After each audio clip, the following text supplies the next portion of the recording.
Welcome back to another episode of Heroic Journeys, Leveling Up with Chantel and Tamara, where we share our passion for personal growth and human evolution. Today's episode is all about the heart. So, to start off, I'd like to kind of define a little bit. We could deep dive, but we won't deep dive into heart, soul, spirit today. We'll just deep dive into heart. I used to have them all combined into a single thing, but as I've learned, they're all quite different. And what differentiates the heart is that the heart is what connects us to our soul, connects us to other people. It's a connecting point of the chakras. It's connection. Yeah, heart is connection. When I think about that, like the word heart and the word hearth, to me, they are from the same root. And so if you think of a hearth as the center of a home, because it definitely used to be the center and people would gather where the warmth was around the fire, that heart is your inner hearth and your inner fire, in that place where everything is connected together, and where you bring people into your space, into your heart space, and the warmth and the connection. Yeah, to me, that's what heart is all about. Sometimes when I see an old friend I haven't seen for a long time, like just across the room, I'm just like, automatically my hand goes here and I'm just like, oh my gosh, it's so good to see you again, right? Like, yeah, I mean, that gesture, putting the hand on the heart, like people do that when they hear something shocking. Or you think of Americans in the Pledge of Allegiance, every day. Why do you put your hand on your heart? Because that is your center. And we talk about the heart of a matter, getting to the heart of something, the heart of an issue. It's that the very center, the very core of something. When I was working with my coach about public speaking, she said that often, when you go out on stage, you can't seem to find the words to get going.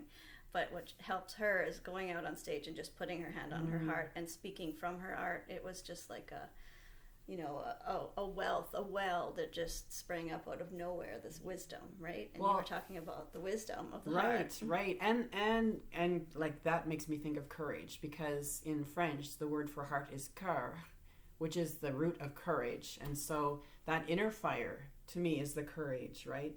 There's that verse in the Bible about love, true love or something casts out all fear. And when you connect with your heart and with what you love, you're not afraid anymore. So that's beautiful. It's a way to get out of your mind and into your heart. Yeah. Or have your heart take control of things instead of your mind. Well, did you ever watch E.T. when you were younger? Yes. E.T. the extra, and he had that heart light, right? That his heart glowed red or something. And that Neil Diamond song from the movie Turn on Your Heart Light is... when you turn on your heart light, really, it shines, and the darkness of your fear is kind of outshone by the brightness of your heart, the courage and the passion, following your bliss. We talk about the hero's journey, and Joseph Campbell always talked about following your bliss. And when you do that, you're focusing more on what you love, what draws you, what you're passionate about. And what you're afraid of kind of fades to the margins. It's a good way to combat stress. When your mind is being super overactive, a good way to calm it down is just connect to your heart, breathe through your heart, like literally visualize energy coming to and from your heart. It like takes the energy away from that overactive mind and into your heart. And like it is a meditation to do that and to just visualize something you love. And like the Heart Math Institute does those meditations, and it's just very centering and very meaningful. That's a great thing to do too when you have to make a decision. We're so trained to think, you have to sit down and make the T-chart and what are the pros and what are the cons, and you get your mind involved and it just becomes a big tangled mess of but when you start breathing through the heart and you get the heart involved, and deep down your heart knows, like it always has a message for you. It's just that we don't listen very often, right? Yeah. And you mentioned the heart math, and I read on their website that the heart actually sends many more neurons to the brain than the brain sends to the heart. So if you Google it, it says 60 and some says like 5,000. It's electromagnetically thousands of times stronger than the mind. Wow. So, and what you were just saying actually makes me think of something I learned many years ago, and I come back to it, especially when I'm feeling afraid or nervous or anxious. There's a shamanic technique where if you sit very quietly and just connect with your heart, you can close your eyes, you can put your hand on your heart, but it's actually listening for the song of your heart. Ooh. And if you listen, like I have an actual music that I hear when I connect with that, and when you've connected with your heart song, and when I learned this technique, it was recommended do this 10 minutes 3 times a day for starters. But once you've connected with that music of your heart, you can do that when you're in traffic, you can do it when you're in the line at the grocery, and it's just that feeling of being alive. It's just the sort of excited, joyful feeling of being alive. And then if you connect with that feeling, you might hear some music that goes along with that, and use that as your heart song. That's amazing. Yeah, I just feel like when you connect to your heart, like you're bringing your spirit back into your body. You can visualize things that you're grateful for. It's just like I say before, a well of wealth. You mentioned before about the heart being the center chakra, so it's the fourth of the 7, and it's right at that center place between the lower body and the upper body. So it connects sort of the physical aspect of us with the more spiritual, transcending parts of us. And so when we connect with our heart, we're really at the center of ourselves. And that's that integration. When you integrate your body, your mind, your spirit, it's kind of happening in that central place. Mm-hmm. So the heart is so important.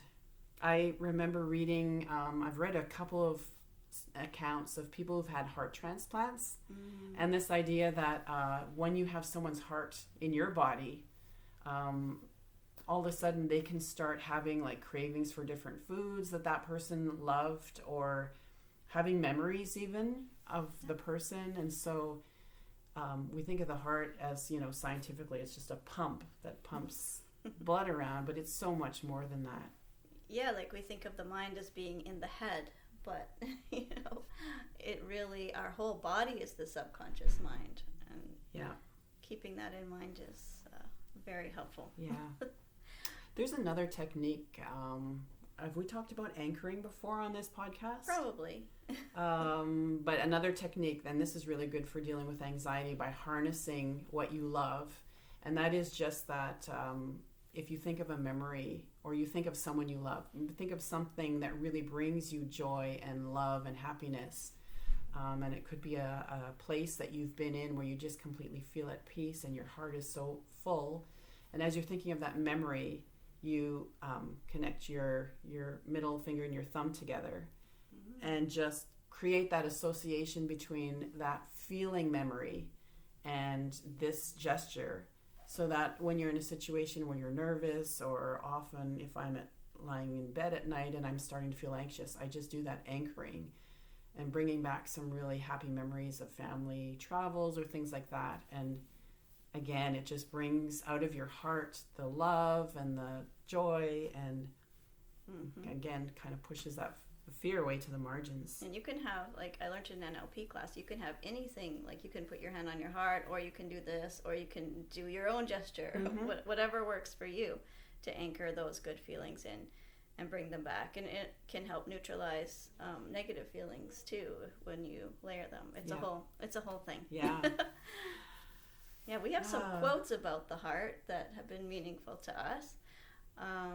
Which ones come to mind when you think about the heart? Oh, the first one that comes to mind, if anyone has ever read The Little Prince, just a beautiful, beautiful story, and such a heart-centered story. But there's that one quote, and now I have a secret, and I can't remember the words exactly, but it's something about it's only through the eyes of the heart that one can see clearly. What is essential is invisible to the eye. Wow. So seeing with the heart. Yeah. I love that idea. And hearing with the heart too. Like the ears of the heart hear beyond truth. It connects us to our intuition. Yeah. And Brene Brown, I mean, she's done so much work around feelings and emotions, emotional intelligence, and I love her word wholehearted, like living wholeheartedly. to me is about being willing to feel everything, and that's been a struggle for me Being because vulnerable. Yeah. I'm much better at feeling other people's feelings than my own feelings, and so the heart work for me is about getting back into my own feelings and learning what's mine and what's someone else's. But being open to experiences, taking risks, following what you love. Yeah, and it's really about opening the chakras so the energy can flow through us. And when we get hurt in life, people tend to close off their heart. And yes, it's to keep them safe, right? But what really keeps us the most safe is to keep our heart open. And it's not necessarily we are supposed to guard our heart. So it kind of seems counterintuitive, but it's not. When we can let energy flow through us and make sure that everybody is included, ourselves, others, the planet, that's when we really have the win-win-win situation. Yeah. And instead of sacrificing one of those things, we don't have to sacrifice ourselves for the other person, or codependency is when you believe other people's opinions of you, or what you believe that their feelings are what you're feeling. I think we fall into codependency when we lose touch with the energy of our heart. There's a wonderful poem called "I Will Not Die: An Unlived Life." Donna Markova is the author. We'll maybe put the link in the podcast descriptions. But to me, it's this manifesto poem of I will not leave my life on the table. I will live wholeheartedly, full out. And so one thing I encourage is for everyone to sit down and think, what is my manifesto? If I really want to live wholeheartedly, what does that mean? And what does that mean I will do? And you could read her poem and get inspired by that. But yeah, I think our heart is often the seat of inspiration, because when that flame is lit, we just live on fire and on purpose. And so many people are looking for their purpose. And, it becomes this head-centered exercise of, well, what am I good at? And what should I do? And what do I feel called to? And when you actually get into your heart and just think, what do I love? What brings me joy? What makes me feel completely engaged? That reminds me of the movie Soul. Yeah. Tell about it. Well, I mean, you have to see it because it's really complex. But there's this one character on Soul called 22, and they're trying to find their spark. And finally, it's just enjoying looking at the stars or looking at the sky, right? Just enjoying the moments of life can be your spark. But in the movie Soul, the main character is a very musical guy. I don't know. Oh, it's been a long time since I saw that, but even just as you talk, the idea of finding the spark, to me, that is the heart. It's the core of who you are. And finding your spark. And I mean, in so many mythologies, this idea of stealing the spark from the gods, it's that little piece of divinity in you where, if someone is connected with their spark and it bursts into flame, the things that they can do, it's almost a superhuman kind of part of you that takes over, and you can accomplish and you can do tremendous things that you would not think, that lets you become a risk taker. It lets you take your adventure wholeheartedly and just live full out. So I love that. I'm going to have to watch that one again. Well, I just think of the heart as just connecting us to everything, right? Connects us to our mind, helps us, make the mind, do things for us instead of the mind running the show. It connects us to spirit, which is everything. Connects us to our soul, our spark. It connects us to other people. It connects us to ourselves. It's just the connecting point. So, doing some kind of meditation centered around the heart. One I did recently is visualizing a flame, and this flame just kind of got bigger and bigger around my whole aura, and it kind of burnt away all things that weren't meant for me, all psychic connections I didn't want to be connected to, all things that I had been thinking about that I didn't necessarily choose to think about, and just brought me back to who I am. Yeah. I think any way that anyone can find to connect to their heart and to really start experiencing what brings joy, because we're surrounded now by news media that is playing on fears, and we're surrounded by political leaders and even corporations in their advertising play on our fears of not being enough, not being attractive. And so really to combat that, to connect in whatever way with what's at the core of you and what brings you joy and what lights your fire is going to be the antidote to living in fear and letting ourselves be frightened by what's going on in the news. And it is really the way to be safe, is to connect to your heart. You know, people think that closing off their heart is the way to be safe, but it's definitely not the case. Connecting to your heart is the only way to stay safe from manipulation, like fear manipulation, or even from your head just your mind just running away with thoughts, right? Yeah, I think to me the scariest place is my own mind. And so when I can get out of my mind and into my heart, definitely I'm a happier, healthier person. Yeah, because it connects you to your inner wisdom. It connects you to spirit, all that is, all of that wisdom, your genius. It just really connection and safety. And it's amazing. It's way deeper than we could go into on this podcast, for sure. Yeah, and speaking of that, I think we've probably done a good talk on this and hopefully given people some ideas for connecting to their hearts. So maybe we'll close off now, and until our next episode, remember, you are the hero of your own journey.